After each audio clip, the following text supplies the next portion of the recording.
내가 열등감을 가지고 연애를 하면은 굉장히 자극이 되는 순간들이 많아요. 사람마다 자기가 위축된 영역을 연애를 통해서 순간 해결하는 그 느낌을 경험하려고 하다가는 그게 자칫 더 큰 상처가 계속 반복되는 연애를 하다가 헤어진 이후에는 더 힘든 경험을 계속 하게 되는 게 굉장히 많아요. 자책하는 내용에 집중할 필요가 전혀 없고요. 그만큼 힘든 내 감정을 제대로 직면해야 돼요. 내가 자존감이 높은 사람을 알아보는 능력은 내가 자존감이 높을 때 생깁니다. 읽어보도록 하겠습니다. 30대 중반 여성이고 12년 전에 남친과 헤어지고 공황장애, 대인기피증, 우울증 생겼고 전 남친은 저와 헤어지고 바로 새로운 연애를 했고 결혼도 했고 근데 아직도 과거에서 헤어나오질 못하네요. 그 사건을 생각하면 눈물이 나고 살고 싶은 생각이 안 듭니다. 일부러 전 남친을 피해 다른 지역으로 가서 일도 하고 피하려고 했는데 얼마 전에 다시 집으로 왔습니다. 근데 이제 잊었다고 생각했는데 최근에 갑자기 전 남친 아이는 지금 얼마 정도 컸겠지 생각하며 눈물이 쏟아지는 겁니다. 저도 제가 왜 그런지 이해가 가질 않더군요. 그래서 한 달 이상 밥도 잘 안 먹고 직장 다니는 것 외에는 밖에 나가는 것도 싫고 누군가 초라한 나를 볼까 무섭다는 생각이 들었어요.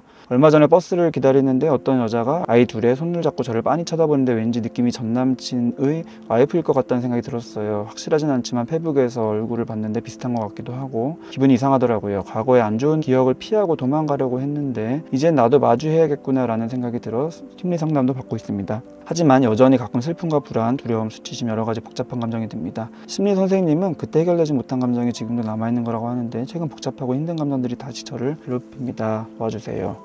이별했었을 때 또 오랫동안 미련이 남고 그게 나를 괴롭힐 때 경험되는 감정인 거죠. 근데 오늘 주제와 관련해서 말씀을 드리면은 굉장히 오랜 시간이 흘렀고 결혼도 하고 가정을 꾸린 사람이라서 현실적으로는 내가 이제 마음을 완전히 정리해야 된다는 걸 알지만 나는 감정적으로는 헤어나오질 못한다는 거예요. 많이들 착각하시는 게 나는 이렇게 과거에 얽매이는 걸 보면은 지금 이 사연자분 꼭 네이스님이 그런지는 모르지만 흔한 예는 그만큼 나는 사랑했던 거다. 앞으로는 그렇게 사랑하는 사람은 못 만날 것 같다. 이런 식으로 좀 체념. 그래서 새로운 사람이 눈에 안 들어오거나 그런 경우도 있는 것 같고요. 근데 진짜 중요한 거는 내가 그 사람과 헤어지고 나서 경험한 감정이 아니라 내가 만날 때 경험한 감정 그리고 헤어지는 과정에서 경험한 감정이 굉장히 중요합니다. 근데 이렇게 헤어진 이후에 오랫동안 감정이 나를 괴롭히는 경우에는 그 만나던 과정에 내 감정이 이미 불편하고 괴로웠던 경험들을 했던 경우가 많은 것 같아요. 정말 사랑했고 사랑받았고 내 마음이 안정적이었고 했으면 헤어져도 괜찮은 경우들이 많아요. 물론 당연히 힘들지만 이렇게 오랫동안 힘들지 않은. 그래서 내가 관련된 그 당시에 어떤 굉장히 아팠던, 조금 더 정확하게 말하면은 뭔가 느껴지는데 그게 나한테 굉장히 아픔을 주는데 그거를 제대로 마주하지 않고 좀 회피했었던 그런 감정들이 계속 누적이 됐다가 헤어지면 지금처럼 오랫동안 그 해결되지 않은 감정들이 남아있는 경우들이 많습니다. 상담 선생님도 아마 그 얘기를 하시는 걸 거고요. 코데이스님이 그 헤어지는 과정에서 너무 안 좋게 헤어졌다. 그리고 만나면서도 힘들었다. 그러니까요. 근데 그거는 사람마다 달라요. 힘든 이유가 있습니다. 그리고 오늘 주제가 자존감인데 내 자존감에 스크래치를 내는 그런 경험을 만나면서 많이 했었을 때 나중에 헤어진 후에도 그 스크래치 감정이 자꾸 올라오고 전혀 엉뚱한 다른 경험을 통해서도 자꾸 또 연상이 되고 그 과거로 돌아가고 또 괴롭고 이런 경우가 많아요. 그래서 그게 뭔지를 찬찬히 살펴보시면 좋아요. 아마 상담 선생님하고 하나씩 기억나시는 대로 얘기하시면서 정리를 하시겠죠. 단순히 그 사람을 잊고 내 마음을 정리하고 이런 정도의 개념이 아닙니다. 굉장히 그 안에는 나 자신에 대한 내가 좀 이해하거나 인식하거나 인정하지 못했던 영역들이 담겨 있는 경우가 많아요. 그것들을 발견해가는 기회가 되니까 괴로워도 그 과정을 좀 상담 선생님하고 같이 하셨으면 좋겠습니다. 지금도 좀 연상되시면 같이 얘기해 보셔도 좋고요. 흔한 예 몇 가지를 말씀드리면은 그거는 사실은 만나는 그 시작전부터도 관여를 합니다. 내가 예를 들어서 학벌에 대한 열등감이 있는 경우에 어떤 사람이 학벌이 좋은데 굉장히 끌렸다. 그래서 만났다. 근데 거기서 끝이 아니라 그때부터 연애라는 거는 내가 열등감을 가지고 연애를 하면은 굉장히 자극이 되는 순간들이 많아요. 그냥 아무 의미 없이 생각 없이 한 얘기도 비교하거나 비하하는 뉘앙스로 내 귀에는 들리고 그런 게 하나하나의 상처로 좀 계속 누적되고 헤어지는 것도 결국에는 그런 것 때문에 헤어진다라고 또 내가 생각하고, 그러면은 이제 내 마음의 자존감의 스크래치가 되는 영역은 내가 가지고 있던 열등감이 더 크게 훼손되고 상처가 되는 식으로 남겨져서 나중에 살면서 헤어지고 나서도 그런 비슷한 경험을 할 때마다 올라와요. 하나의 예죠. 굉장히 다양합니다. 어떤 분은 뭐 외모일 수도 있고, 어떤 사람은 사회성 이런 경우도 있고요, 경제적인 능력 이런 경우도 있고, 직업인 경우도 있고요. 사람마다 자기가 위축된 영역을 연애를 통해서 순간 해결하는 그 느낌을 경험하려고 하다가는 그게 자칫 더 큰 상처가 계속 반복되는 연애를 하다가 헤어진 이후에는 더 힘든 경험을 계속 하게 되는 게 굉장히 많아요.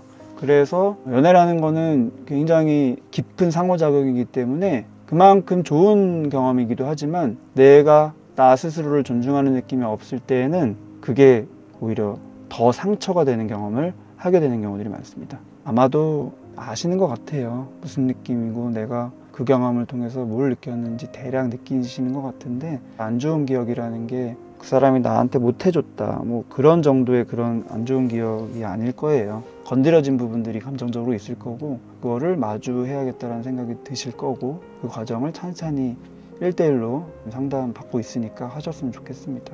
혹시 꼬데이스님 더 얘기하고 싶으신 거나 연상되는 거 있으시면 얘기하셔도 좋고요, 안 하셔도 됩니다.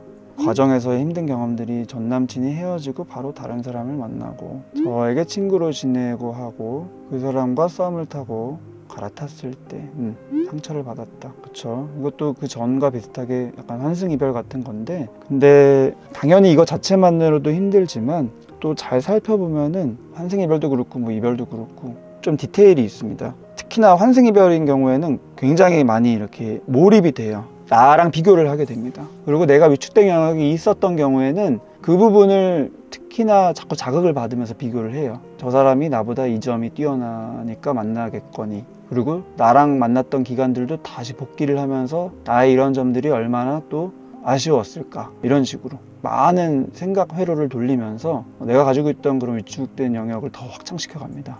그런 것들이 작용하는 경우들이 많기 때문에 이별 자체도 중요하겠지만 그런 디테일을 살펴보시는 게 내 마음을 더 이해하면서 감정을 해소하는 데 도움이 되실 것 같습니다. 마지막 사연은 짧게만 말씀드릴 텐데, 나보다 다른 사람이 뭔가 잘할까 봐 걱정되는 마음, 그리고 결정해야 될 일이 있으면 미루는 거, 그리고 끝까지 뭔가 방법을 찾거나 하면서 돌파하는 게 아니라 쉽게 체념하고 포기하고 한탄하고, 이런 게 자존감 문제가 있지 않나 걱정하는 내용이시고, 내가 원하는 거는 뭔가 결정을 했으면 후회도 안 하고 싶고, 근데 그게 안 된다, 자꾸 주위 사람들의 시선이 두렵고, 그래서 오히려 더 열심히 안 한다. 열심히 안 하면 결과가 안 좋아도 주변 사람들의 시선에는 내가 열심히 안 해서라는 식으로 핑계 댈 수 있으니까 이제 그런 느낌인 것 같고요. 근데 이렇게 쓱 쓰시면서 나의 전체적인 문제들은 남의 시선이 두려운 거와 다 관련이 되어 있는 것 같다. 그리고 이상과 현실의 괴리감이 너무 크다. 그래서 이런 나의 단점들을 고치고 싶다. 더 나아지고 성장하고 싶은 욕심이 있다. 이런 얘기신데요. 좀 집중을 하실 포인트를 조금 말씀드리고 싶은 게 있는데, 정말 많은 분들이 이렇게 다 얽혀 있어요. 처음부터 자존감의 정의부터 설명드린 그거, 내가 아닌 남에 의해서 좌지우지되는 나에 대한 인식. 그럴 때 일을 미루죠. 왜냐면은 선택하거나 하면은 결과로 이어지는 거니까, 그거에 대해서는 또 후회하게 되니까. 근데 그거는 결국에는 내가 내 중심적으로 뭐 내 판단이 이랬다 이게 아니라 남이 나를 어떻게 볼까, 안 좋게 보진 않을까, 이런 식으로 이어지는 거니까 결국에는 앞으로 나아가지 못하고 자꾸 멈추고 머뭇거리게 되고 결국엔 한탄하게 되고, 그래서 남의 시선이 두렵다 이런 걸로 다 얽혀있다라는 인식은 되신 것 같아요. 근데 이게 이유가 있습니다. 남의 시선이 두렵고 뭐 안테나가 남에게 가 있는 게 흔한 자존감이 낮아진 원인이 되는 거지만, 사실은 그거 자체가 그냥 원인이 뚝 떨어진 원인이 아니라요, 이유가 있는 겁니다. 결과적인 측면이 있어요. 그게 뭔지를 잘 이해해 보시는 게 중요합니다. 다른 사람의 시선이 난 왜 이렇게 신경 쓰이는 걸까, 그런 경험들을 언제부터 했었는지 아마 굉장히 오래전으로 거슬러 갈 거예요. 오랫동안 그런 경험을 하셨을 거예요. 그리고 그 뒤에 얘기하신 것도 별개 얘기가 아닙니다. 나의 이런 단점들을 고치고 싶어요 라는 요 질문 자체가 머리로는 뭐 사람이 생각보다 별로인 거 알지만 그래도 나는 더 성장하고 싶고 지금 그대로의 나는 안 된다 이런 식으로 생각을 하는 거잖아요. 근데 그게 정말 내가 주도된 나에 대한 인식이 아닌 경우가 많아요. 남이 나의 이런 면을 어떻게 볼까? 이건 안 좋게 보겠지? 그러니까 뜯어 고쳐야지. 그래서 핵심이 되는 타인의 시선을 과도하게 의식하게 되는 경험을 반복적으로 하게 된 그 이유들이 본인의 삶의 경험에 있습니다. 본인의 역사에. 그것을 살펴보시는 게 굉장히 중요해요. 근데 이제 그 관점을 내가 왜 그랬을까 이런 후회의 관점이 아니라 그 시점에는 나는 어쩔 수 없이 그런 경험을 한 거다라는 관점. 그게 되게 무기력하게 느껴질 수 있지만 현실이 사실은 무기력하게 경험된 경우가 많습니다. 어떤 선택의 여지가 없는 그 상황에서는 나는 그럴 수밖에 없었던 그것들을 좀 살펴보는 식으로 나의 두려움, 타인의 시선에 대한 두려움을 접근해 나가시는 게 도움이 되실 것 같습니다. 시간이 없어서 좀 짧게 말씀드렸는데 뭉게뭉게 그림님 아까부터 굉장히 많이 참여하시고 본인 얘기도 다른 사람 사연이지만 집중해서 들으시면서 본인에게도 적용하시고 하셔서 꼭 이 사연을 제가 중점적으로 다루지 않아도 아마 관련성을 충분히 지으셨을 것 같다는 생각이 들지만 그래도 요 관점에서 좀 살펴보시면 좋을 것 같고요. 아까 다른 사연자분이 얘기해 주셨을 때 공감했었다. 부모님들의 혼내는 레파토리.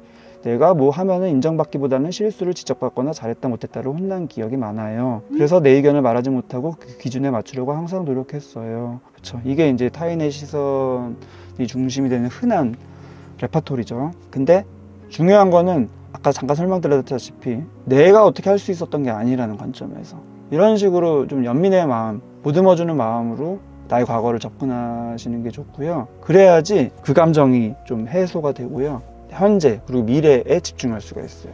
뭉게구름님이 이런 감정들을 이해하고 이럴 수 있어 하고 넘어가는 게 저의 감정 해소에 도움되는 걸까요? 네, 맞습니다. 그게 왜 도움이 되냐면은 그게 무슨 의미가 있어 이렇게 생각될 수도 있지만 그래야만 더 깊은 감정으로 내가 접근이 되거든요. 그거를 자꾸 판단하고 내 탓하고 후회하고 하는 식으로는 그냥 거기서 끝나요. 왜냐하면 괴로우니까. 하지만 그럴 수 있어 이해하고 넘어가는 식으로 살짝 거리감을 두고 오히려 편안하게 볼 때 점점 더 들어갈 수 있는 겁니다. 그래야지 해소되는 거고요. 이해가 대충 되시죠? 오늘 자존감에 대한 이야기를 좀 드려봤는데 결국에는 뭐 똑같습니다. 감정으로 귀결되는 거고요. 감정을 늘 신경 쓰고 챙기는 게 그렇게 중요하다는 걸 또 강조하게 되네요. 늦은 시간까지 함께 해주셔서 감사합니다. 영상이 도움되셨으면 구독, 좋아요, 댓글, 알림 설정도 부탁드리겠습니다. 시청해주셔서 감사합니다.